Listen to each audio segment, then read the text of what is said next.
cuerpo manda mensajes muy claros incluso antes de enfermarte y grita a través del síntoma, que puede ser desde una urticaria hasta un cáncer. ¿O sentís culpa por hacer lo que querés y no lo que debés? ¿O al revés? ¿O sentís culpa por hacer lo que debes y no lo que querés? Siempre es preferible que te la juegues por tu deseo, que hagas lo que quieras, lo que sientas y que la culpa la deposites en no haber hecho lo que debías. ¿Vos creés que es la misma mujer y va a poder ser la misma mamá del primer hijo que del segundo? Uno puede resignificar la historia porque más importante que la historia es cómo nos la contamos.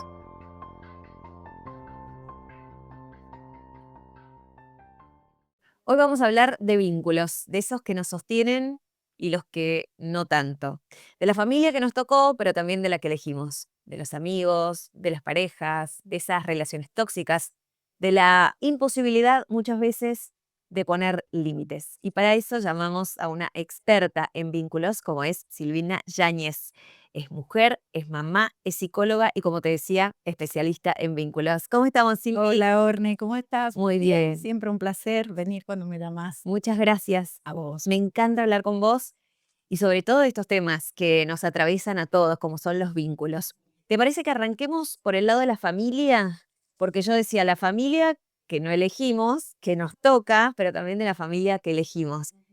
Qué importante es tener ese sostén, ¿no?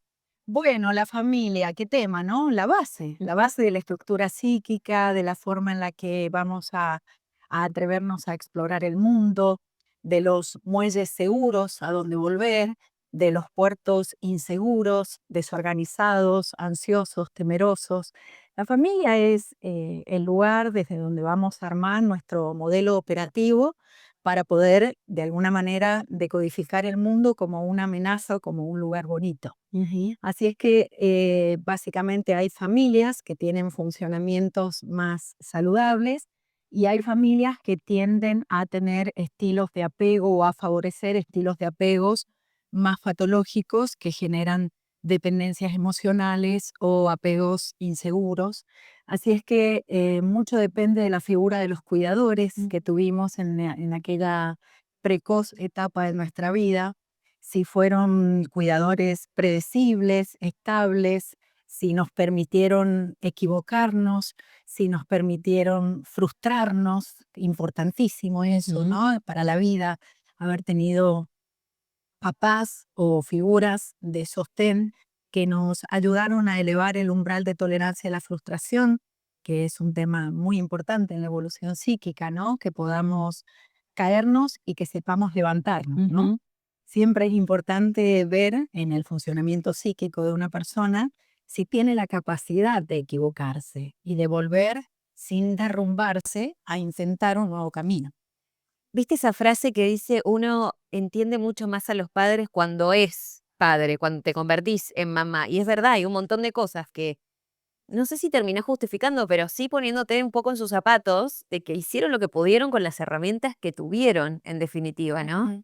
Que durante mucho tiempo nos costó ver ese lado, siento, o no sé, ni hablar en la adolescencia, en donde ponemos a los padres como que se equivocan en todo, como lo que no lo saben nada, muy distinto a lo que vivimos en la infancia, que eran nuestros ídolos, nuestros héroes, como cada etapa, cómo va poniendo uno la figura de los padres en distintos lugares, ¿no? Sí, yo creo que ahora se habla mucho de salud mental, de salud vincular. Antes era más el lugar de la victimización, de porque yo con el padre que tuve, o con la mamá que tuve, o con la infancia que tuve.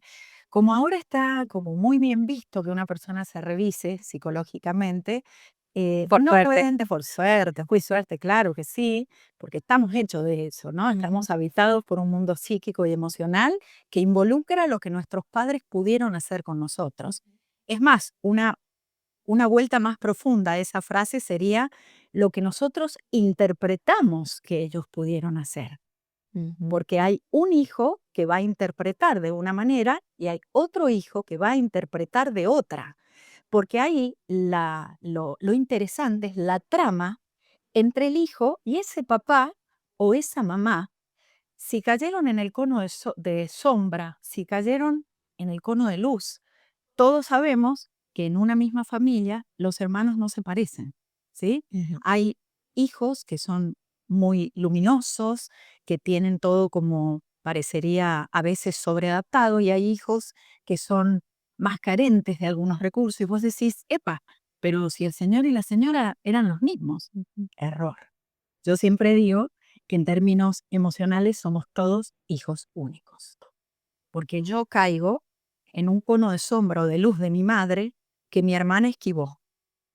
Cuando yo nací, y a vos te pasará lo mismo con tus hermanos, si es que los tenés, y a todos, digamos, a todas las personas lo pueden chequear en sus propias familias.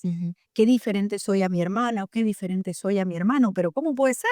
Si recibimos la misma crianza, si la mamá y el papá fueron los mismos. No, no fueron los mismos biológicamente, en apariencia, pero una mujer que tuvo un hijo en una situación en la que se sentía segura y estaba bien y tenía trabajo, em, recibe a ese nuevo ser humano desde un lugar en el que puede generar o gestar un apego seguro. Luego, entre ese embarazo y el próximo, esa mujer pierde un papá, se enferma, pierde un trabajo, se separa, tiene un aborto, le pasan cosas. ¿Vos creés que es la misma mujer y va a poder ser la misma mamá del primer hijo que del segundo? No, claro que no. Bueno, entonces, básicamente ahí viene esta trama de cómo interpreto yo a la mamá o al papá que fueron posibles de darme los recursos que me dieron. Generalmente son muy diferentes de un hermano a otro por esta circunstancia, ¿no? Porque los seres humanos estamos en un proceso de permanente cambio y dinamismo de acuerdo a lo que nos pasa ambientalmente, ¿sí? ¿Y qué hay de cierto con que no hay hijos favoritos? ¿Eso existe? ¿Eso realmente pasa? Yo creo que sí hay en algunas familias Ok. hijos favoritos, lo he visto muchas veces, pero sí lo que sí creo que pasa siempre es que uno tiene diferentes compatibilidades con cada hijo. Vos tenés más de un hijo, yo también, y uno sabe que con algunos hijos uno tiene la posibilidad de desarrollar una arista de compatibilidades por las características del aparato psíquico de ese vínculo con ese hijo y no con el otro. Y tal vez con el otro hijo o con la otra hija en mi caso, tenés posibilidades de desarrollar el gusto por otras cosas, ¿no? O en la posibilidad de explorar el mundo desde otro lugar. Eso sería como lo más saludable, ¿no? Y con respecto al concepto de hijo favorito que vos decís, que las personas no vayan a creer que el hijo favorito es el que sale más beneficiado. No, muy lejos de eso, ¿no? Ah, El hijo favorito probablemente sea al que más se lo sobreprotege, con lo cual es al que más se lo desprotege. Vos, cuando a un niño le estás haciendo permanentemente las cosas que ya podría hacer, lo invalidás, lo claro. discapacitas. Y él va a sentir que no puede solito. Claro, porque la madre de la evolución es la necesidad. A mí me gusta siempre decir que los hijos crecen cuando las madres se alejan. Uno como mamá les va explicando un montón de cosas a los hijos, pero uno no sabe hasta qué punto lo absorbieron si no se corre y los deja hacer. ¿Sí? Si un chico que se sabe atar las zapatillas, viene la mamá permanentemente y le dice, ay, yo te las ato, y bueno, va a tener 18 años y no va a estar a la secudo, o sea, se ata bien las zapatillas o no. Claro. En cambio, tampoco la ausencia extrema. Claro, ningún Porque ahí, extremo bueno. claro, ahí entraríamos en otra gama de posibilidades de recursos. Siempre es, me acerco y te acompaño, monitoreo que lo vayas pudiendo hacer, me alejo para que explores. Mira, estaba segura que me ibas a dar la respuesta de que el hijo favorito es aquel que nos necesita y en definitiva no.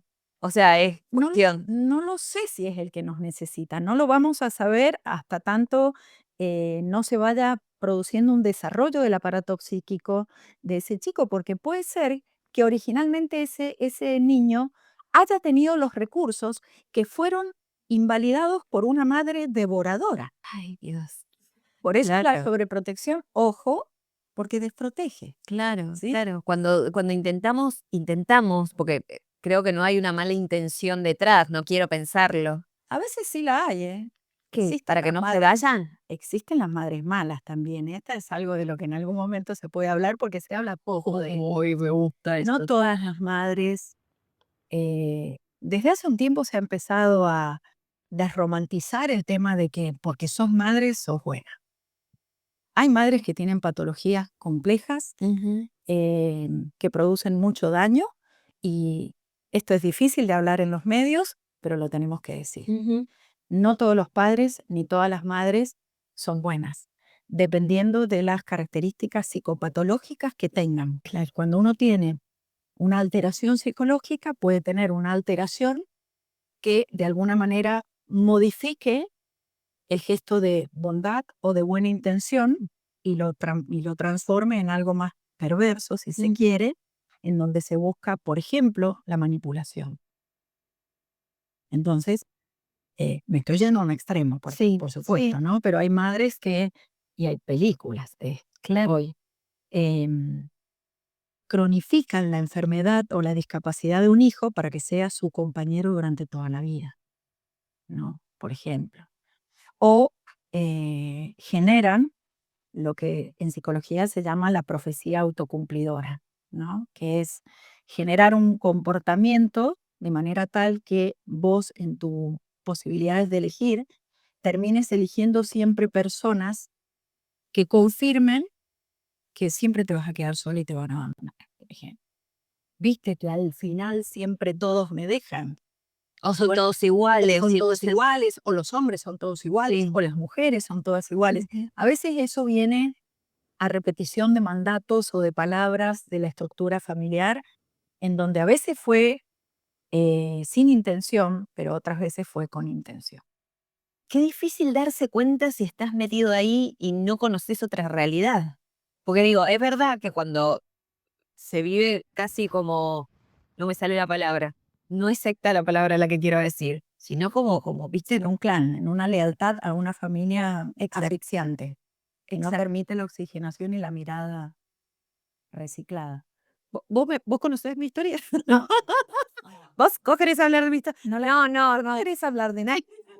No, no, lo que te quiero decir es eso, cuando una persona vive en clan, que no se ha permitido conocer otras maneras, otras formas, piensan que eso está bien. Sí, eso es naturalizar la disfuncionalidad, lo que vos estás diciendo. Claro, Sí, pero vivir como natural algo que es disfuncional. Eso pasa muchas veces hasta que una persona tiene el coraje y la valentía de preguntarse, pero ¿no habrá algo que yo pueda hacer para no repetir un patrón vincular que viene desde mi abuela?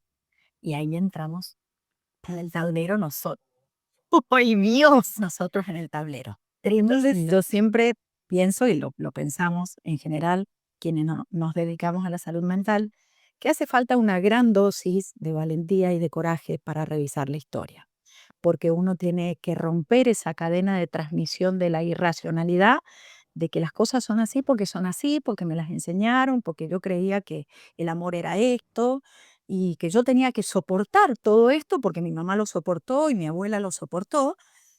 La transmisión de la irracionalidad, al igual que los eslabones de una cadena, cuando hay un eslabón que quiere interrumpir eso y busca un espacio para preguntarse, ahí se rompe la cadena y ahí viene la libertad.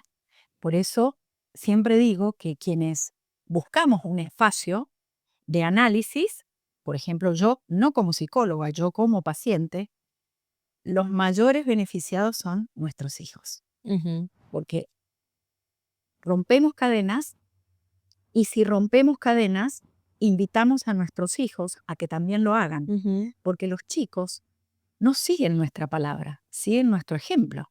Hay una frase que dice, habla más fuerte porque lo que haces no me deja escuchar lo que dices.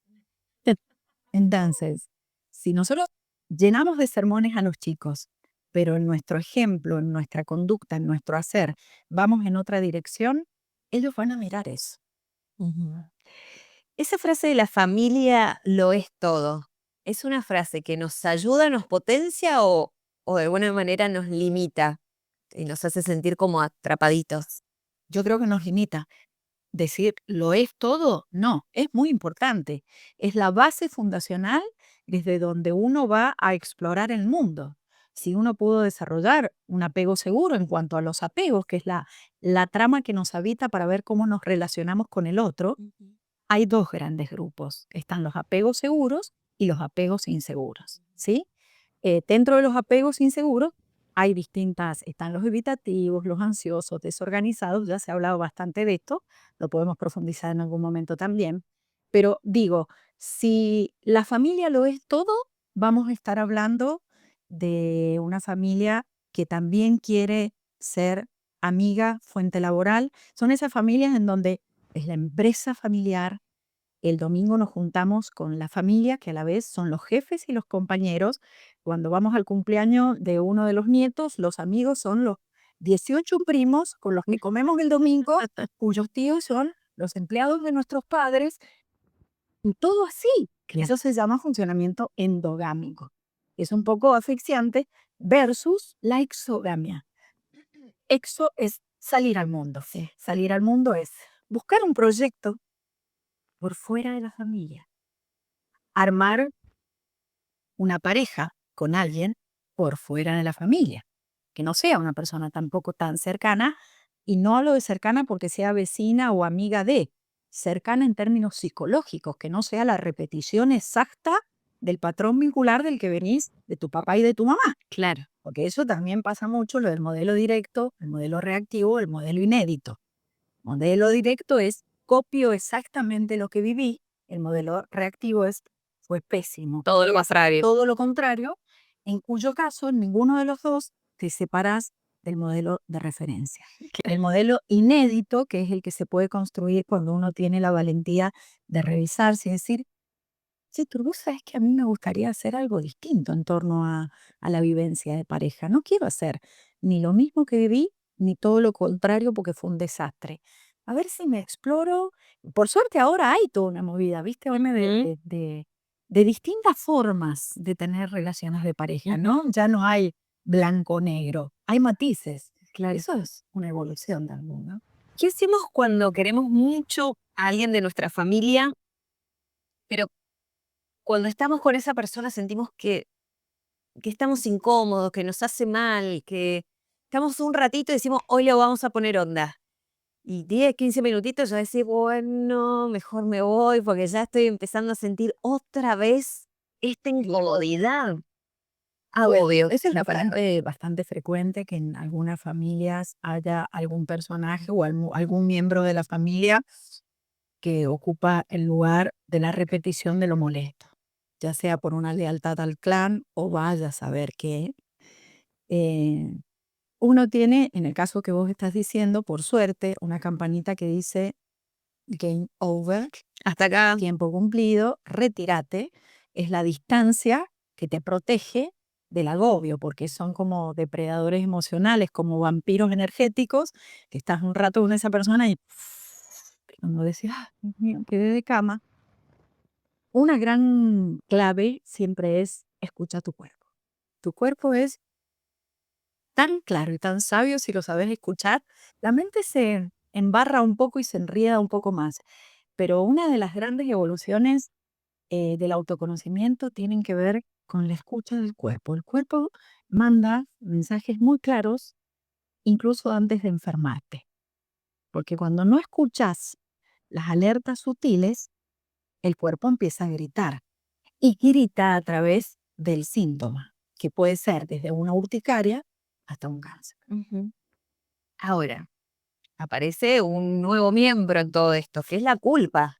Porque te sentís mal, porque son tus papás, porque es tu familia, porque ¿por qué tenés que pensar lo que pensás o sentir como sentís con alguien que supuestamente te quiere y te hace sentir esa incomodidad? La culpa juega un rol, me parece, Sí, clave muchas veces. la culpa es una moneda que tiene dos caras y hay que poder reconocerla. O sentís culpa por hacer lo que querés y no lo que debés, o al revés. O sentís culpa por hacer lo que debes y no lo que querés. Si no estás muy atenta, la culpa no te deja zafar. En cualquiera de los casos, siempre es preferible que te la juegues por tu deseo. que hagas lo que quieras, lo que sientas y que la culpa la deposites en no haber hecho lo que debías. De cama. Es que de cama. Qué lindas frases. Sos muy clara cuando hablas, me gusta. ¿Se puede reparar el vínculo con padres o madres que no supieron o no pudieron darnos lo que nosotros necesitábamos? Sí, claro, me dedico a eso. Ok. Básicamente, cuando un ser humano viene de una infancia o de una trama vincular defectuosa o disfuncional, no todas las personas salen rotas ni heridas. Eso depende mucho de la capacidad de resiliencia. Resiliencia es un concepto del que se habla mucho, pero básicamente es la capacidad de salir fortalecido luego de un trauma. Hay personas que con una infancia extremadamente difícil salen fortalecidos y hay personas que con una infancia más o menos funcional salen defectuosos en términos psicológicos. Esto depende mucho de los recursos que pudimos adquirir en nuestros primeros años de vida y también de lo biológico, ¿no? Siempre hay como un mix entre lo que traemos genético como predisposición y lo psicosocial y lo ambiental, ¿no? De cómo el ambiente se nos mete debajo de la piel. Pero los espacios de análisis, los espacios psicológicos son espacios de reseteo de este modelo operativo. Básicamente un terapeuta durante un tiempo ocupa el lugar de un tutor de resiliencia, donde al estilo bit que va creciendo sobre un tutor, se va enderezando en un espacio psicológico que no promueve la dependencia, muy por el contrario, promueve la autonomía, te va enseñando otras formas de vincularte que te permiten un libre pensamiento con el tiempo, por supuesto, y sobre todo la posibilidad de hacerte grandes preguntas, porque yo creo que las personas que evolucionan son las que tienen la capacidad y el coraje de generarse preguntas muy profundas acerca de su existencia y siempre revisando el modelo de donde vienen. Pero claro que sí es posible. De hecho, las nuevas amistades que vas buscando, si venís de una familia en donde se generaron mucho los apegos disfuncionales, la nueva búsqueda de personas más enteras, más sanas, te va a dar la posibilidad de reparar esos cristales rotos en la infancia y entender cómo al estilo cuenco japonés y el kintsugi, ¿has escuchado hablar de kintsugi? De las vasijas rotas japonesas que se unen con hilos de oro y cobran un valor extra, exhiben su fractura, su fragilidad, su debilidad y su herida desde un lugar de trabajo con un metal precioso como el oro, al igual que eso, que ese arte maravilloso japonés, el cual admiro profundamente y para mí es la expresión máxima de la resiliencia en términos psíquicos. Uno puede resignificar la historia porque más importante que la historia es cómo nos la contamos. Hermosísimo. Con eso me gustaría cerrar. Más importante que la historia es cómo nos las contamos. No somos lo que nos pasó, sino lo que hicimos también con eso que nos pasó. Y lo que ¿no? interpretamos y cómo nos contamos la historia que vivimos. Por eso la resignificación es el trabajo profundo que uno puede hacer en un espacio analítico. Silvi, muchas gracias. A vos Un siempre. placer tenerte.